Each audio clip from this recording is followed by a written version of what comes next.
This is RT International headlining this hour. A short circuit reportedly caused an explosion earlier today at a nuclear power plant in northwest France. Officials claiming, though, no nuclear risk exists. Not considered for a moment whether you as leader are damaging the party's I'm really chance. surprised the BBC is reporting fake news. The leader of the UK's Labour Party accuses the BBC of reporting fake news while being asked about rumours of his resignation. A German bakery gets the icing on the cake with a mini boom of its Trump-themed delicacy, despite some calls to boycott the store. You take a taste anyway.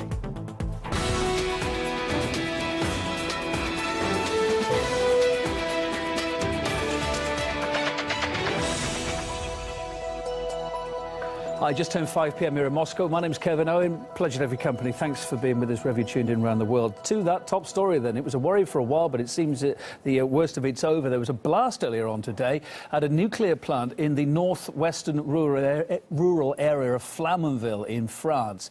A short circuit was blamed for an explosion there a few hours ago. Here's Charlotte Dubinsky reporting from Paris with the latest.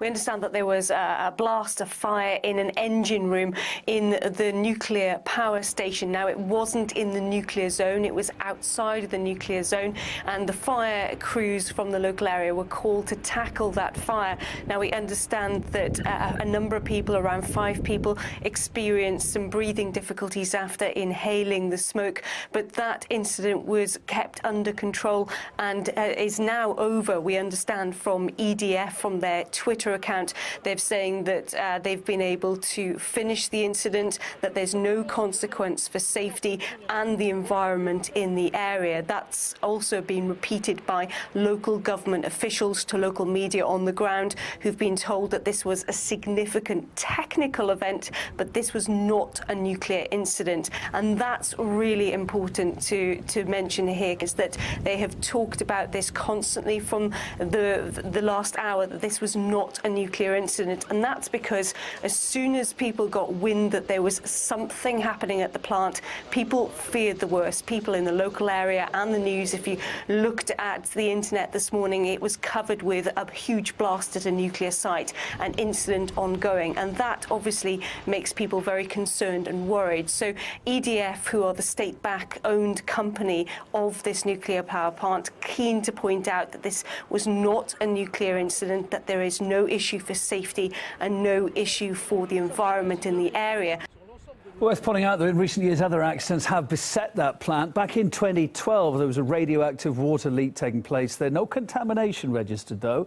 A year after that, another incident happened with one of the steam transformers. That saw a temporary fail for a bit, then they got it back online. Some other safety concerns have been raised too of the construction of that third reactor in Flamanville they're building there. In fact, it's delayed the project's fulfilment for a decade now.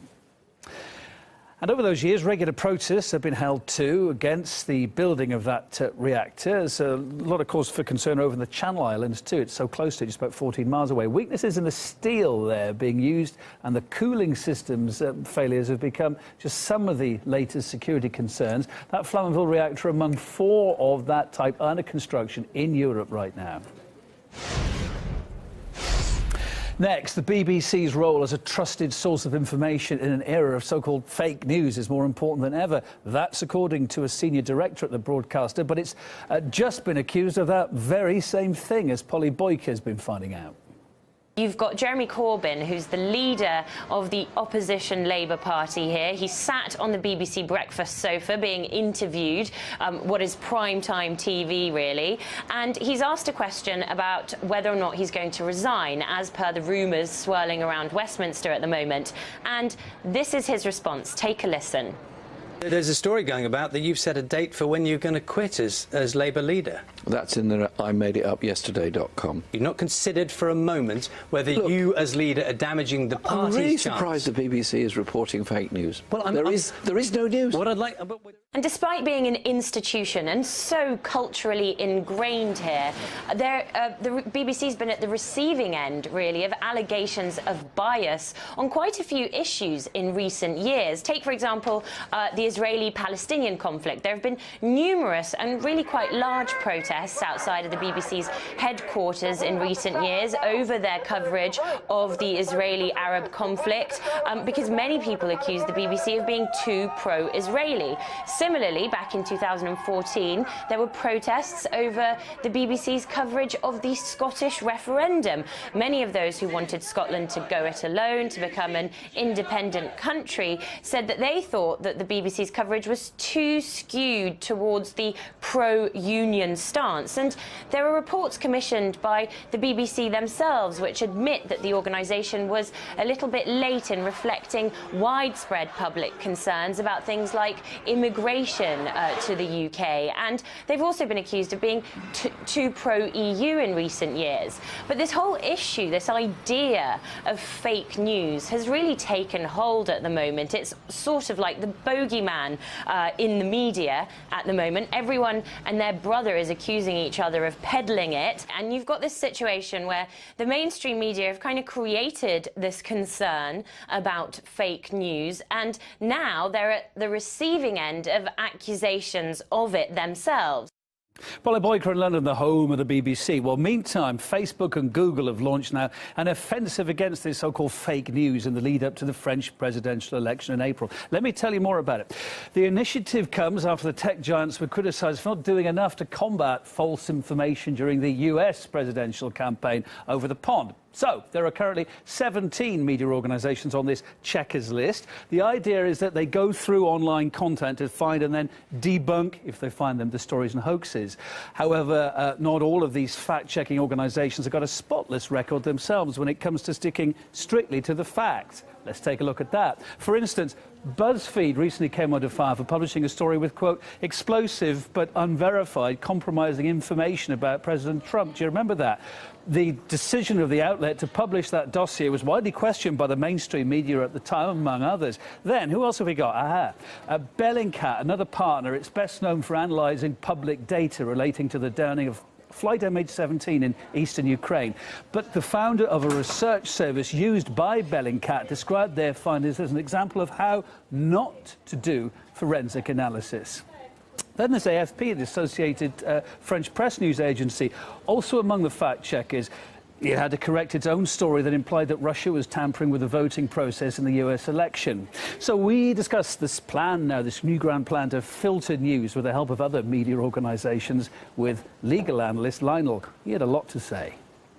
This is the most dangerous thing that you could possibly do. You're going to let Facebook or Google or whoever determine what's real. What you're doing is you're allowing a third party, and by the way, censorship does not have to be the government, but you're allowing somebody to act as a filter between you and the truth.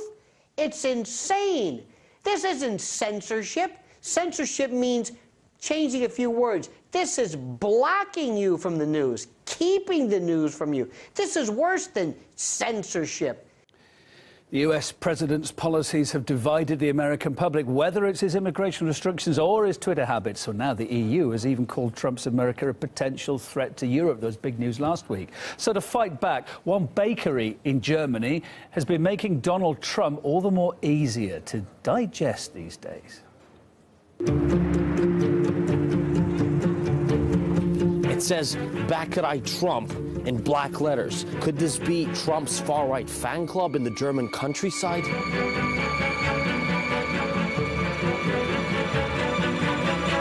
Trump's last name everywhere.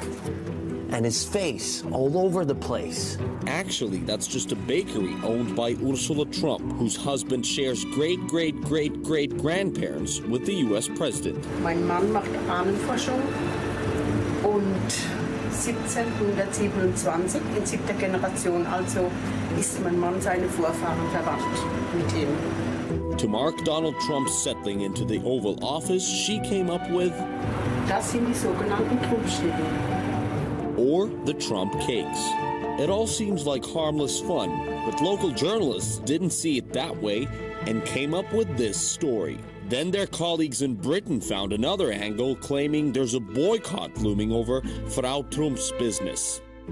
Oh, that anti-Trump hype we've seen before all over the place, and it's been just as intense in the German media. Well, we came to the bakery to get the truth. First of all, it turned out that Frau Trump isn't exactly Donald Trump's biggest fan. Der Trump halt im Vorfeld sehr negativ sich geäußert hat über Frauen, frauenfeindlich und noch mehr. And despite the supposed boycott, she says the cake has been a bit of a jackpot. Am ersten Tag waren es 120 Schnitten. Ich habe nicht gedacht, dass das so, die Reklame so weitergeht und dass so viele kommen. Das habe ich nicht geglaubt. Super. I have one photos. On in Facebook habe ich. Selfie. The cakes were meant to be limited edition, but Frau Trump doesn't mind continuing to sell. Let's ask the people of the town about the boycott.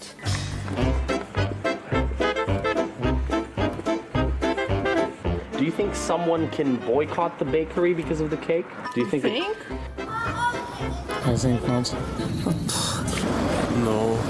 Yes, Trump is not so popular. I'm not too worried about it. I think it's just cake. Ich glaube nicht, weil die Leute gehen ja sehr gerne zu der Frau Trump einkaufen. Das wird vielleicht sogar eher ein Verkaufsschlager. Love him or loathe him, you just can't boycott the cake when it's so sweet. Munch. A Russian opposition figure has been hospitalised and has spent a week on life support. And the Western media has been quick to point the finger at Russian officials for targeting opposition activists. We talk about that shortly. Plus...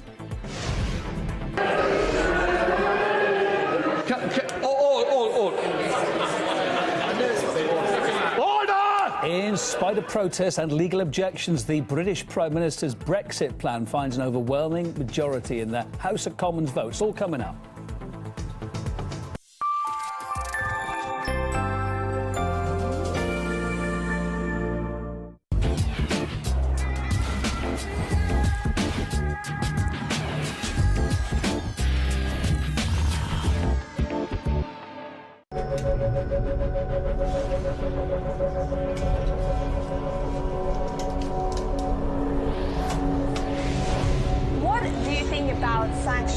Easy, right or wrong, but I definitely think sanctions are better than conflict. You don't perform for diplomatic reasons. You perform for humanitarian ways. I'm talking obviously about Edward Snowden. I believe he's a hero. I believe he's coming directly from his heart.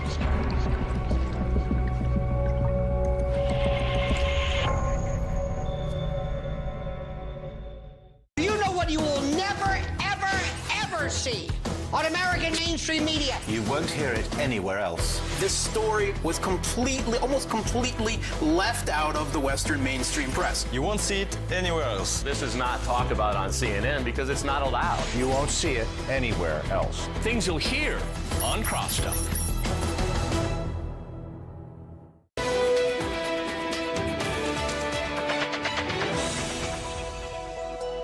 Hi again, thanks for being with us today. The Trump administration is reportedly drawing up an executive order that could see Islamic State terrorists being held now in Guantanamo. A draft document obtained by the New York Times says the U.S. remains committed to its battle against terror groups. It also says Guantanamo should be used for newly captured detainees, including Islamic State fighters. But several national security officials say that measure could undermine, actually, America's efforts to defeat the extremist threat, have the opposite effect. We discussed it with commentators for and against this move. Well, I object to the characterization of Guantanamo as a notorious place of torture. I think the prisoners there have been treated very, very fairly, and that's just hysteria from the left, calling it a torture chamber. What your other guest just said is absolute nonsense. Torture took place at Guantanamo pervasively. The FBI observed it. And there's dozens upon dozens of testimonials from people who are victims of torture at Guantanamo. I just have to say, your guest is the epitome of what's wrong on the left. You know, these people are the most brutal, vicious. I don't even call them humans. They are not entitled to constitutional protections of U.S. residents and citizens. The answer to the barbarism of the Islamic State is barbarism from the United States, then what is the point of the battle? It's supposed to be a battle of right against a battle of wrong. Two wrongs don't make a right, and if the United States engages in torture again, as it has done in the past at Guantanamo, whatever toxic lies your guest says, then we've really lost the purpose of the entire war on terror. Jeremy, I'm sick and tired of the moral equivalence of the left equating people that tear out hearts and eat them in front of people while they're alive, eating victims in front of their own parents, grinding up their remains of people they've slaughtered, and having their parents eat them. If you think that is there's any moral equivalence between that, no, you drew a moral equivalence and said two wrongs don't make a right. Look, I'm not saying we are nowhere near the barbarity in the America. Your yelling is not going to make your point for you, sir. You made a moral equivalence argument. You are dead wrong. Choose my words carefully. There's a sliding scale of atrocities. Okay, Guantanamo is not, Auschwitz. Understood. Beheading an innocent person is worse than torturing somebody during an interrogation. But the fact is that both represent serious crimes that violate international law and nothing to be proud about. The primary job of the United States president is to keep America safe, and that's exactly what he's doing. And the left is doing everything they can, the hard left, the anarchist left, to stop him from keeping America safe. I want to be safe. I don't want my child to, die because he's blown up in a subway in New York either. And among other things, refilling Guantanamo makes me afraid that it is only going to confirm the worst suspicions of people who already dislike America and mean more violence and bloodshed on all sides. The mainstream media seems to be sensationalizing headlines in the case of a Russian opposition activist who's been hospitalized. The guy's name is Vladimir Kara-Murza. He's been on life support now for a week. But many media outlets are running stories that point the finger at Russian officials over it. It appears that they may have gotten him again.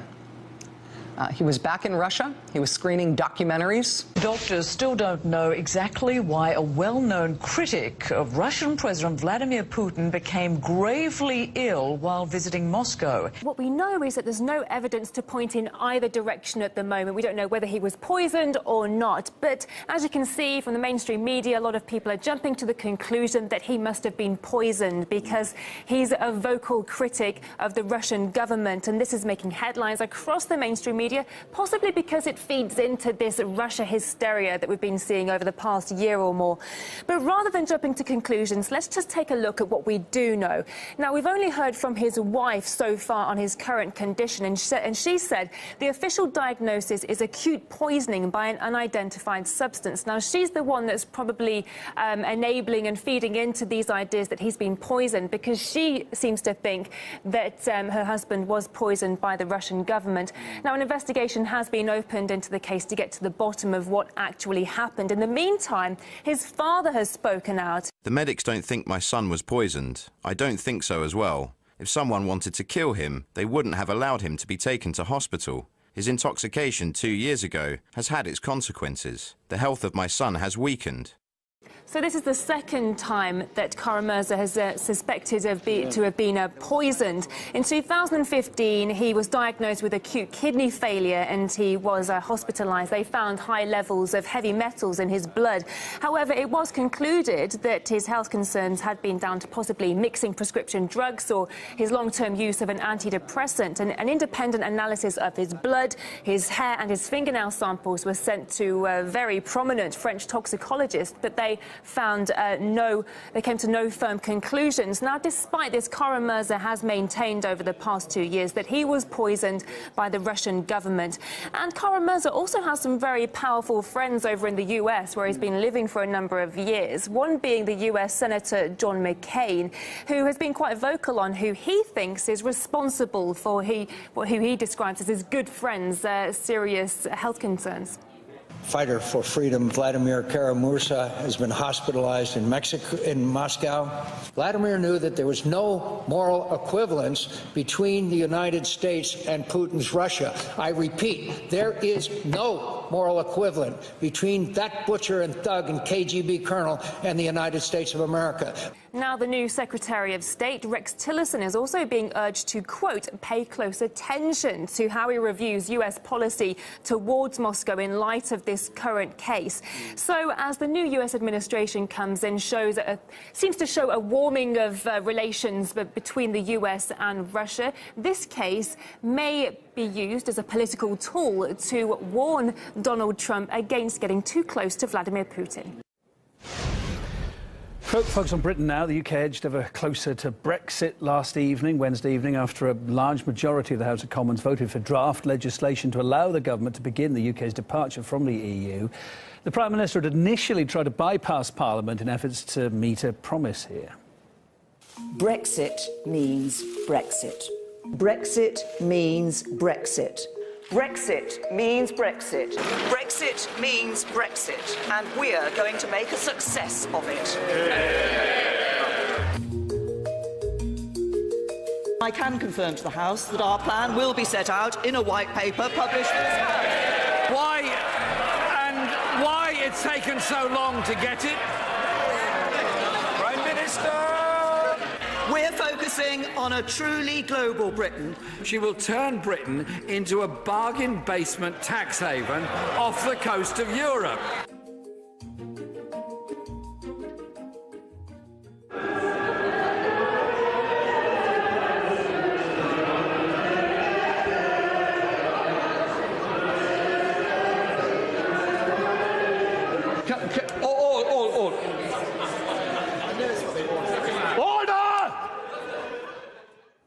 Well, that protest sing-along came after the bill survived unchanged, despite a large number of amendments being put to the vote.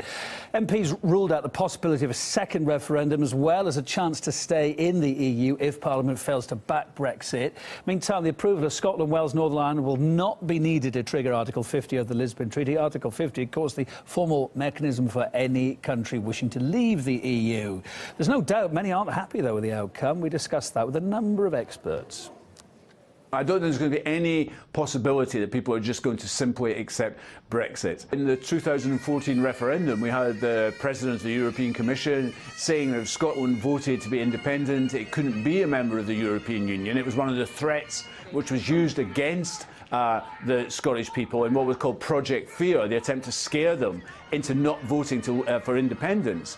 So what we have now is a strengthening of that will of among the Scottish people, the desire to stay in the European Union. And that is feeding into the feeling that if the only way to stay in the European Union is to break away from the United Kingdom, then so be it. That's what we're going to have to do. The result of forcing a Brexit against the wishes of Northern Ireland and against the wishes of Scotland will cause constitutional chaos, because I don't think the United Kingdom can survive. I mean, during the campaign, the referendum campaign, they promised us, the Brexiteers promised us, 350 million a week extra for the NHS. Whereas today it has evaporated. It was a lie. And there were a number of other lies and misleading information around that whole campaign. Next, sanctions against Moscow having a greater negative effect on Europe than Russia, according to former Italian Prime Minister Romano Prodi. We spoke exclusively to him and him to us about that and a range of other topics. Never sanctions have effect, in my opinion, very seldom. The real victims of the sanction were the Europeans, so it was a strange case of sanction, Now, I always thought that it was not European interest to have sanctions. Now, even the Americans say so. So how could I disagree? The number was overwhelming, and the voters, the Germans' reaction was against it, and she changed the opinion, as it often happens in the contemporary democracy, The voters are the kings. First goal is to end the wars and the tensions. We have always had immigration. But, you know, when Gaddafi was leading Libya, many times he was, let's say, menacing me to send boats of people. He never did, because there were two states. But immigration will go on for a long time. We have to work to regulate it. The big names talk to this channel. Coming up, indeed, biographer of US presidents and former media mogul Conrad Black talking to us. He's the guest of Worlds Apart. Stay tuned for his predictions on what Donald Trump's going to bring.